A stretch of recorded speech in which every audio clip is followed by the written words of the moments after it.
दोस्तों आप 17 दिन में डहलिया प्लांट की कटिंग से एक नया पौधा तैयार कर सकते हैं। इस वीडियो में बताया तरीका बहुत आसान है, सिंपल है और आप एक डहलिया का प्लांट नर्सरी से लाकर बहुत सारे डहलिया प्लांट कटिंग से तैयार कर सकते हैं। और सितंबर शुरू होने से पहले नर्सरीज में ये प्लांट आपको मिलना भी शुरू हो जाएंगे। तो ज़्यादा प्लांट खरीदने की बजाय एक प्लांट लाकर आप डहलिया प्लांट की कटिंग जनवरी महीने तक कभी भी लगा सकते हैं, अगस्त महीने से लेकर। तो जैसे कि मैंने आपको बताया, अगस्त महीने से लेकर जनवरी महीने तक आप कभी भी डहलिया प्लांट की कटिंग लगा सकते हैं।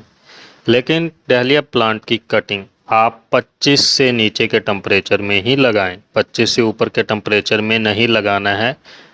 दिन के समय में जब 25 से नीचे का टेम्परेचर होने लगे तब आप डहलिया प्लांट की कटिंग ज़रूर लगाएं। या फिर आपके पास शेड की व्यवस्था है तो आप पॉली हाउस वगैरह में 28-30 डिग्री सेल्सियस के टेम्परेचर में भी कटिंग लगा सकते हैं। कटिंग लगाने के लिए आपको बस टिप पार्ट वाली कटिंग इस तरह की लेनी है। 2 नोड पार्ट के पत्ते हटा देने जैसे मैंने हटाया है। टिप पार्ट वाली कटिंग ही लगेगी, आप बीच में से कहीं से लगाएंगे तो नहीं लगेगी। सिर्फ टिप पार्ट की कटिंग लेनी है और बस आपको 2 नोड पार्ट जो हैं इस तरह से मिट्टी के अंदर दबा देने हैं।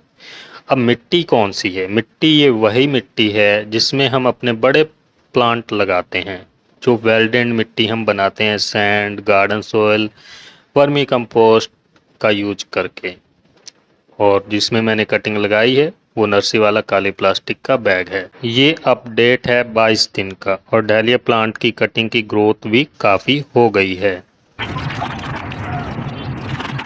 तो आप देख सकते हैं जो डहलिया प्लांट की कटिंग हमने लगाई थी, क्या ज़बरदस्त रूट्स बन चुकी हैं। तो आपको दोस्तों कोई ख़ास मेहनत नहीं करनी है, सिंपल साधारण तरीके से डहलिया प्लांट की कटिंग को वेल्डेंड मिट्टी में लगा देना है और आपका एक नया पौधा डहलिया कटिंग के थ्रू तैयार हो जाएगा। और एक सवाल काफ़ी कमेंट करके व्यूअर पूछते हैं कि कटिंग से तैयार डहलिया के प्लांट में बल्ब मिलेगा या नहीं। तो जवाब है बल्ब नहीं मिलेगा।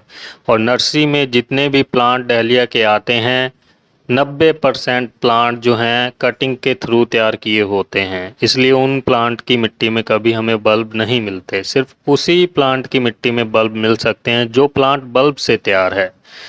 तो कटिंग से तैयार पौधे में आपको सिर्फ फूल मिलेंगे, बल्ब नहीं मिलेंगे। कटिंग से बस प्लांट एक नया तैयार हो जाएगा। एक ही प्लांट से काफ़ी सारे नए प्लांट तैयार हो सकते हैं, लेकिन आपको बल्ब नहीं मिलेंगे। तो आप देख सकते हैं जो कटिंग लगाई थी क्या ज़बरदस्त रूट्स बन चुकी हैं और कटिंग हमारी 100% सक्सेस है। और ये जो अपडेट है 22 दिन का मैंने आपको बताया है, लेकिन इसका मतलब ये नहीं है कि सीधे 22वें दिन ही इतनी सारी जड़ें पैदा हो गईं। जड़ें तो 12वें-13वें दिन ही बनना शुरू हो जाती हैं, लेकिन सही टेम्परेचर हो तो। अगर आप हाई टेम्परेचर में लगाएंगे तो कटिंग ही बड़ी मुश्किल से सरवाइव कर पाएगी, जड़ें तो बनना दूर की बात है। सब कुछ सही रहेगा तो जड़ें बहुत जल्दी बन जाती हैं। Thanks for watching, happy gardening.